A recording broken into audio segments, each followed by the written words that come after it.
pagi semua, ku nantikan dirimu di depan kelasmu, menantikan kami. Guruku tersayang, guru tercinta, tanpamu apa jadinya aku? Tak bisa baca tulis, mengerti banyak hal. Guruku, terima kasihku. Nyatanya diriku kadang buatmu marah, namun segala maaf kau berikan.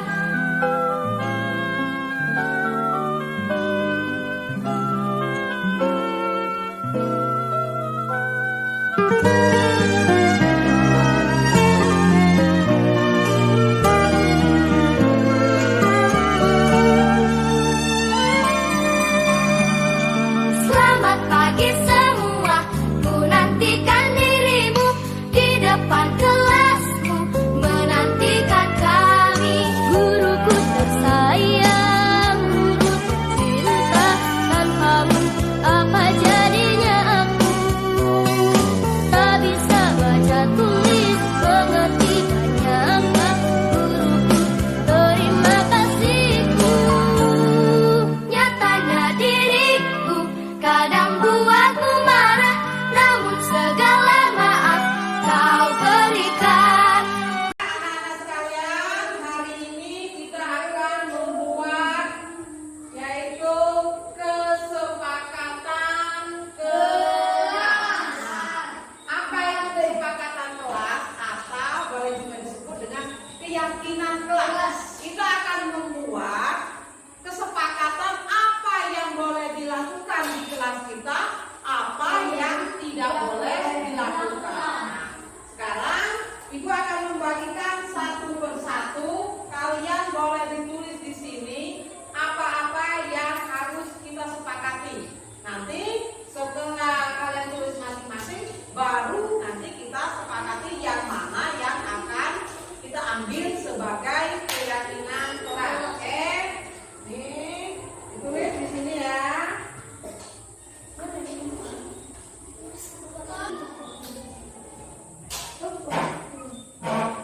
Tulis menurut kalian yang kalian kehendaki sebagai keyakinan di kelas kita.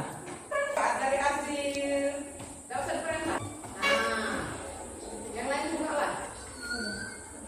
Ayo siapa yang muda, siapa yang muda.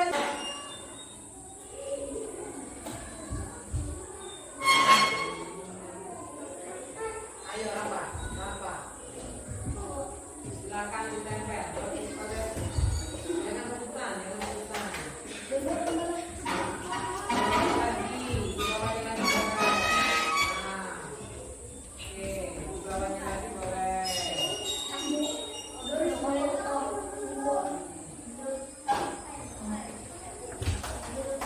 Di bawahnya juga boleh ya, stempel di bawah. Stempel di bawah juga boleh. Jangan enggak seksi dulu ya.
Pagiku cerahku, matahari bersinar, ku gendong tas merahku di pundak. Selamat pagi semua, ku nantikan dirimu di depan. Assalamualaikum wabarakatuh. Terima kasih Bapak Ibu sudah meluangkan waktunya untuk mendengarkan atau mengikuti paparan saya, yaitu tentang mengimbaskan tentang budaya positif yang telah kami pelajari pada program calon guru penggerak, yaitu pada modul 1.4, yaitu tentang budaya positif. Nah, budaya positif yang akan saya paparkan di sini yaitu tentang disiplin. Budaya positif itu ada terdiri dari misalnya disiplin positif. Disiplin positif merupakan pendekatan untuk mendidik anak untuk membentuk kontrol dan kontrol diri dan pembentukan kepercayaan diri, sehingga mereka bisa berperilaku dengan mengacu pada nilai-nilai kebijakan universal dan memiliki motivasi intrinsik bukan ekstrinsik. Jadi disiplin positif itu merupakan pendekatan antara anak-anak supaya mereka mempunyai motivasi secara intrinsik, bukan hanya sekedar ekstrinsiknya saja. Nah, itu budaya disiplin positif. Yang berikutnya yaitu tentang teori kontrol. Nah, teori kontrol di sini di mana kita berusaha memahami pandangan orang lain tentang dunia, bahwa setiap tindakan memiliki tujuan dan kita hanya bisa mengontrol diri kita sendiri, kita tidak bisa mengontrol orang lain. Nah, jadi maksudnya di sini kita sebagai teori kontrol itu kita hanya bisa mengontrol diri kita sendiri, tetapi kita tidak bisa mengontrol orang lain. Misalnya kita tidak bisa memaksakan anak kita tuh harus seperti yang kita. Jadi kita hanya bisa mengontrol diri kita sendiri yang bisa kita kontrol. Tetapi baik kita, murid kita, teman kita, anak kita, suami kita, itu tidak bisa kita yang mengontrol. Tapi kita hanya bisa memberikan saran paling sama mereka. Yang bisa kita kontrol itu hanya diri kita sendiri. Nah, tapi kalau kita mau memaksakan orang lain seperti kita, ya itu tidak akan bisa. Nah, itu yang dimaksud dengan teori kontrol. Yang berikutnya yaitu tentang setiap perilaku manusia memiliki motivasi. Jadi setiap apapun yang kita lakukan, apapun yang siswa kita lakukan, ada motivasi atau ada tujuan yang mereka inginkan. Yang pertama misalnya untuk menghindari ketidaknyamanan atau hukuman. Contohnya seperti yang kita sudah mengikuti program, ada yang sudah Bapak Ibu sudah mendaftar menjadi CGP. Kadang-kadang ada tujuan aku mengikuti CGP biar tidak kena marah kepala sekolah, biar tidak kena marah pada pengawas. Nah, ada tujuan gitu. Nah, itu salah satu contoh tujuannya untuk menghindari hukuman, untuk menghindari ketidaknyamanan atau hukuman. Yang berikutnya mendapatkan imbalan atau penghargaan. Misalnya Bu Eka disuruh KKG, tapi tujuan Bu Eka ini lain, bukannya lumayan aku dapat transport, lumayan aku dapat piagam, tetapi bukan benar-benar Bu Eka mengikuti kegiatan tersebut misalnya supaya mendapat ilmu, supaya bisa berkolaborasi, tetapi ada tujuan. Jadi setiap kelakuan kita itu terdiri dari untuk menghindari ketidaknyamanan atau untuk mendapatkan imbalan. Yang berikutnya yaitu untuk menjadi orang yang mereka inginkan dan menghargai diri sendiri dengan nilai-nilai yang mereka percaya. Jadi sebenarnya yang paling bagus itu yang nomor 3. Kita ingin menjadi diri kita sendiri yang mempunyai nilai-nilai yang kita percaya. Nilai apa yang ada pada diri kita? Misalnya kita diutus untuk mengikuti KKG itu karena kita dirasa mampu oleh kepala sekolah. Nah, itu jadi setiap perilaku manusia itu memiliki motivasi atau keyakinan. Yang berikutnya yaitu teori hukuman dan penghargaan. Yang pertama, teori hukuman. Teori hukuman ini, Bapak Ibu, adalah bentuk pengadilan atas perilaku seseorang yang bersifat memaksa dan menyakiti dengan menciptakan identitas gagal. Nah, jadi kalau teori hukuman itu kita mengadilin, misalnya siapa yang mau kita misalnya siswa yang kita hukum, misalnya siswa membuang sampah sembarangan, kita hukum, kita marah. Nah, itu ibaratnya kita menyakiti. Menyakiti itu tidak mesti secara fisik, tetapi dengan mengeluarkan kata-kata kasar atau kata-kata bentakan itu mudah menyakiti. Walaupun itu menyakiti perasaan. Menyakiti perasaan itu lebih bahaya dibanding jika menyakiti fisik, walaupun sebenarnya fisik pun juga tidak boleh. Nah, selanjutnya teori penghargaan, yaitu bentuk pengadilan perilaku seseorang dengan suatu benda atau peristiwa yang diinginkan, yang dibuat dengan persyaratan. Hasilnya jika Anda berhasil melakukan ini, Anda akan mendapat penghargaan yang diinginkan. Nah, jadi penghargaan di sini, kalau hukuman tadi yang ibarat yang perilaku yang bersifat negatif, tetapi kalau penghargaan ini sama juga sebenarnya, hasil dari tindakan juga. Tetapi kalau yang penghargaan, tindakan yang bersifat positif. Misalnya anak yang sudah mengikuti lomba, dia akan mendapatkan penghargaan, mendapatkan piagam, mendapatkan hadiah. Itu hasil dari tindakannya juga. Tetapi tindakan yang di sini yaitu tindakan yang bagus atau yang positif. Yang berikutnya yaitu tentang keyakinan kelas. Nah, keyakinan kelas ini berbeda dengan peraturan.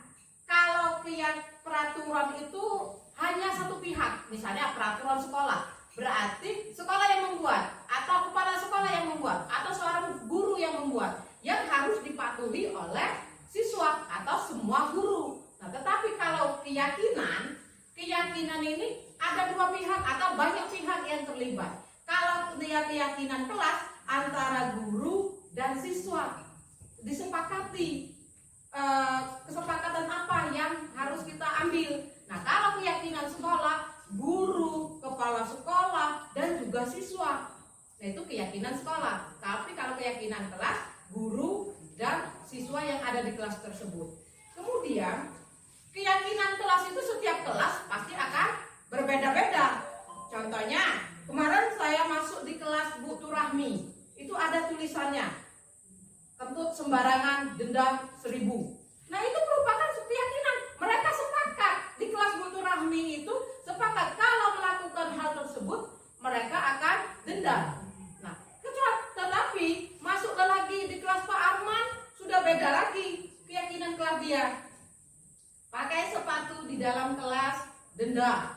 Beda kan antara Bu Turahmi dan Pak Arman. Nah, itu keyakinan kelas, yaitu nilai-nilai kebajikan universal yang disepakati secara tersirat dan tersurat. Jadi secara lisan juga kita sepakat, kemudian dituliskan. Kalau perlu kita print dan kita tempel, anak kita kasih satu-satu.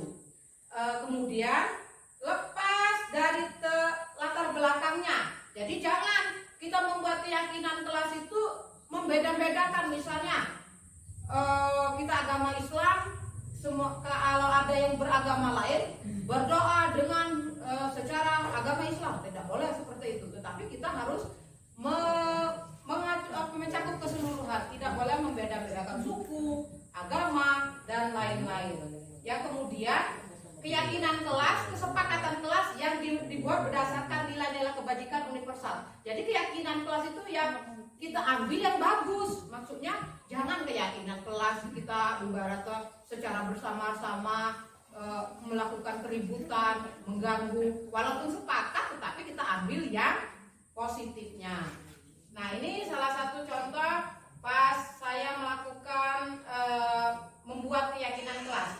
Ini prosesnya. Proses yang saya buat yaitu saya membuat judulnya. Kita akan membuat keyakinan kelas. Kemudian saya membagikan kertas kepada siswa. Mereka saya minta untuk menuliskan apa yang mereka inginkan di kelas ini. Di kelas saya ya. Saya membagikan kertas tersebut, satu orang satu kertas. Mereka saya minta apa yang mereka inginkan di kelas 4B. Nah, ini video proses saya membuat keyakinan kelas, dibagikan satu persatu kepada siswa. Nah, ini siswa sudah menuliskan apa yang mereka inginkan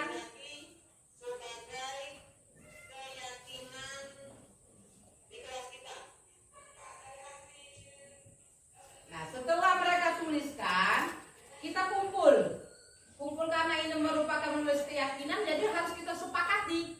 Bukan hanya keinginan, misalnya ada anak saya namanya Azil, hanya keinginan Azil saja, atau hanya keinginan Naifa saja. Tapi di sini kita lihat, kita cek Naifa inginnya apa, Azil inginnya apa, Najwa inginnya apa. Nah, setelah itu, setelah kita cek satu-satu, setelah kita cek satu-satu dari apa keinginan mereka, baru kita sepakati apa yang paling banyak mereka inginkan. Nah, apa yang paling banyak mereka inginkan baru kita tuliskan. Nah, misalnya seperti ini, setelah mereka yang saya minta menuliskan, baru kemudian saya menyimpulkan apa yang mereka inginkan tersebut.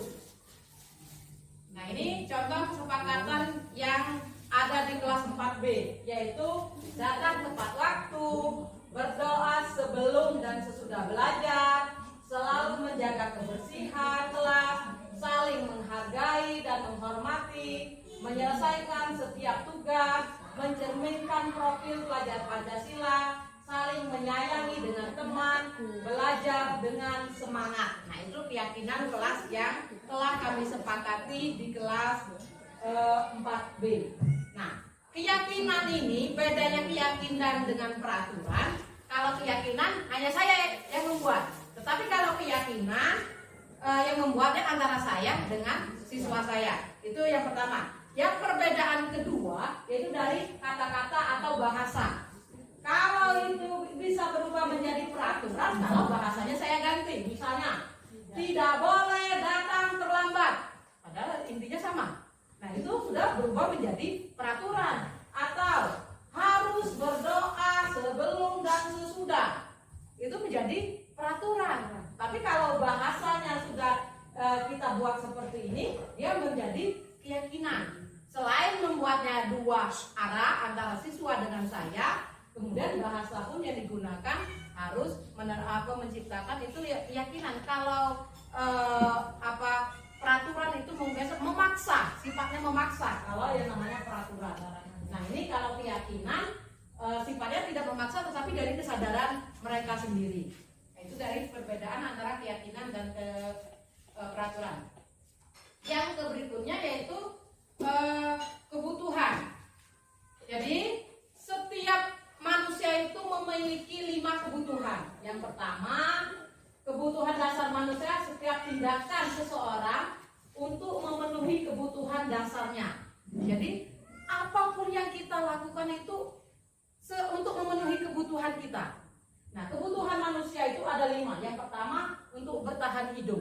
Contohnya, kalau ada siswa ibaratnya lagi ngantuk di kelas, dia tuh tidur-tiduran, kita jangan langsung kita marah atau kita tegur dengan bahasa yang keras, tapi kita melakukan pendekatan kepada mereka. Kenapa dia tidur-tiduran?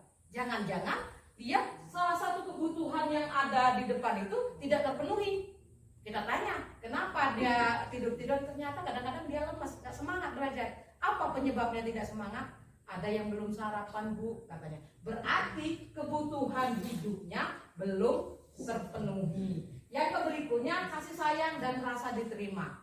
Nah, jadi setiap tindakan siswa kita, baik siswa maupun kita, itu pasti untuk memenuhi kebutuhan. Misalnya, dia bertingkah, suka jahil dengan temannya. Kenapa dia melakukan hal tersebut? Jangan-jangan dia minta perhatian dengan temannya, atau minta perhatian sama kita. Nah, berarti kalau dia melakukan hal tersebut, berarti dia ingin memenuhi kasih sayang atau rasa diterima. Yang berikutnya kebebasan. Ada siswa kita misalnya contohnya anak saya Doni misal. Doni itu dia tak bisa diem. Tak bisa diam, tak bisa anteng. Kalau di kelas dia suka jalan ke sana kemari. Kenapa dia melakukan hal tersebut? Jadi kita harus pahami. Ternyata si Doni ini dia pengen bebas. Berarti dia ingin memenuhi kebutuhan hidupnya yaitu bebas, tidak mau terikat. Nah, tetapi walaupun kita memberi kebebasan, tetapi kita harus tetap memberikan arahan. Yang berikutnya kesenangan. Nah, contoh yang terjadi di kelas kita yang sering ada anak yang usil. Kalau kita tanya kenapa kamu melakukan itu, nggak apa-apa bu, iseng baik. Nah, berarti dia memenuhi kebutuhan dia tentang kesenangan. Dia hanya pengen senang-senang aja, dia ngerasa senang kalau dia jahili temannya. Nah, yang selanjutnya tentang penguasaan atau kekuasaan. Nah, misal kalau ada anak yang jahil, dia ingin supaya si anak takut sama dia, supaya dia temannya itu tidak berani sama dia. Dia merasa saya ini orang, teman-teman saya takut sama saya. Jadi dia ibaratnya usil, jahil dengan teman. Jadi dia untuk memenuhi kebutuhannya tentang kekuasaan. Jadi setiap tindakan dari kita, siswa kita, maupun siapapun itu berdasarkan untuk memenuhi 5 kebutuhan itu. Yaitu ada kebutuhan hidup, kasih sayang, kebebasan, kesenangan, dan penguasaan. Betul nggak itu? Apa yang kita lakukan berdasarkan itu semua nggak? Iya. Contohnya saya melakukan hal ini untuk apa? Ya untuk melakukan tugas. Nah, ada termasuk ke situ rasa diterima. Oke, yang berikutnya yaitu kalau kita sudah memahami tentang apa kebutuhan anak atau apa kebutuhan manusia, lanjut kita posisi kontrol. Posisi kontrol kita ini ada 5. Yang pertama yaitu penghukum. Nah, kalau ada anak yang melakukan kesalahan, kalau kita bertindak sebagai penghukum, misalnya kita akan bertanya, patuhi peraturan saya atau kamu akan awas nanti. Nah, itu berarti kita memposisikan kita sebagai penghukum, memberikan ancaman atau memberikan hukuman, atau kamu selalu saja salah, tak benar-benar. Nah, itu berarti kita memposisikan kita menindak siswa itu atau orang itu, kita memposisikan kita sebagai penghukum. Yang selanjutnya misalnya, kamu selalu salah, tak pernah benar. Setiap dikasih tugas tak pernah selesai. Nah, berarti memposisikan kita sebagai penghukum. Nah, selanjutnya ada posisi sebagai pembuat rasa bersalah. Pembuat rasa bersalah ini sebenarnya kalau dalam segi bahasa itu tuh lembut. Misal, kenapa sih Bu Penny, kamu kok terlambat terus? Lembut bahasanya.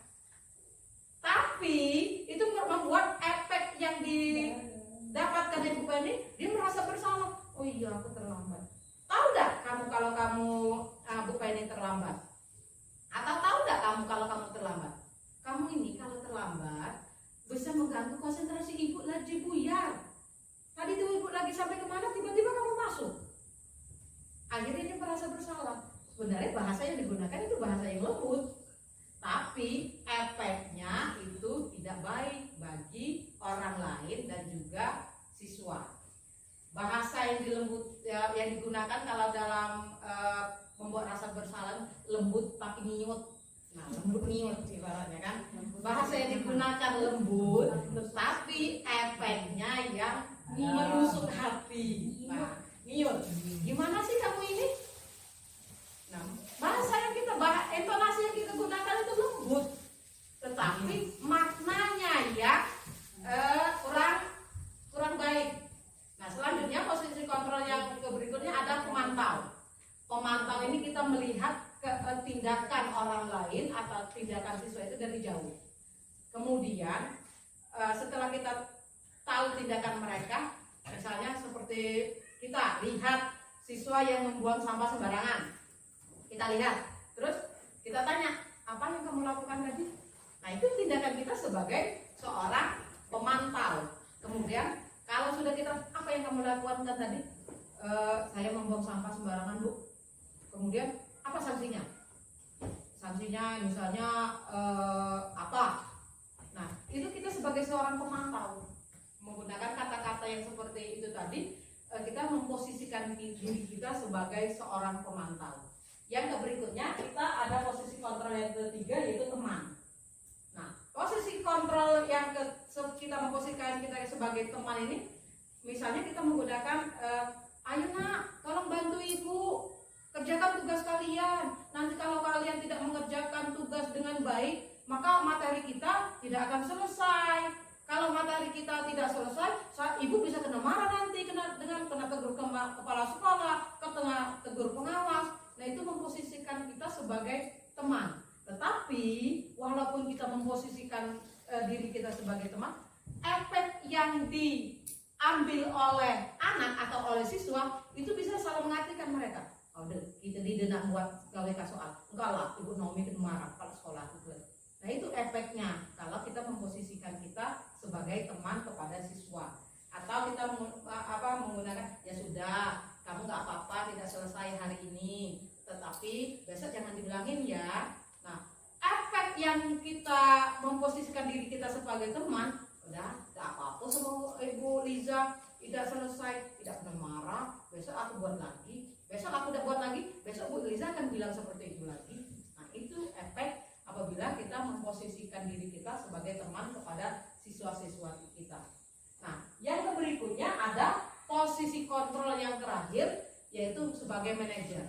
Nah, ini yang paling bagus sebagai seorang guru, kita memposisikan kita sebagai manajer bagi siswa-siswa kita.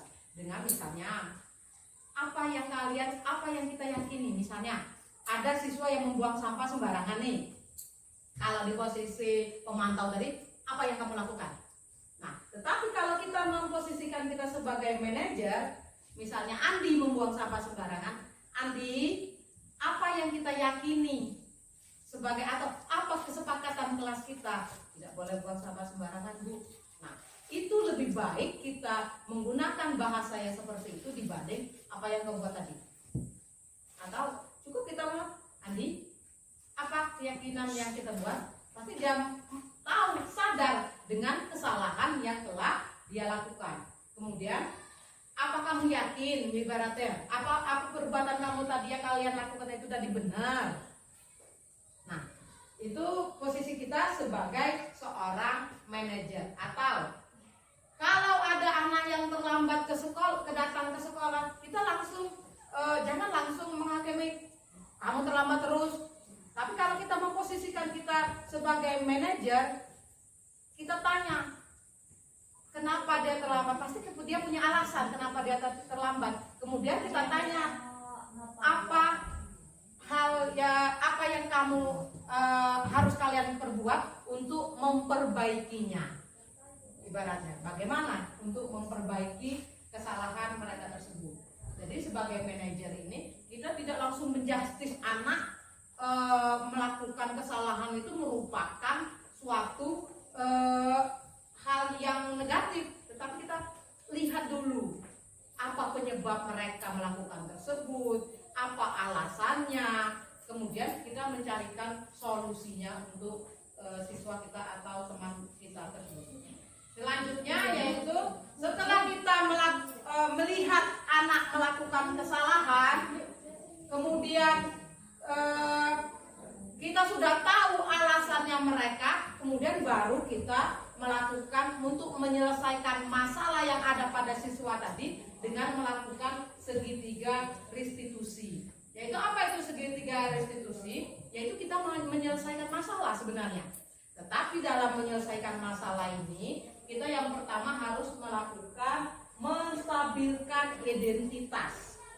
Menstabilkan identitas itu maksudnya, ada misalnya siswa kita yang terlambat, kita tanya, Andi, pasti kamu punya alasan kenapa kamu terlambat. Nah, itu maksudnya menstabilkan. Jangan, Andi, kamu terlambat. Nah, tidak seperti itu menyelesaikan masalahnya.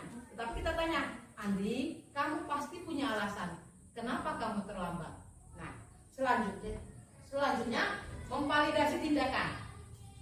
Nah, memfasilitasi tindakan ini kita menanyakan apa alasannya dia tadi terlambat.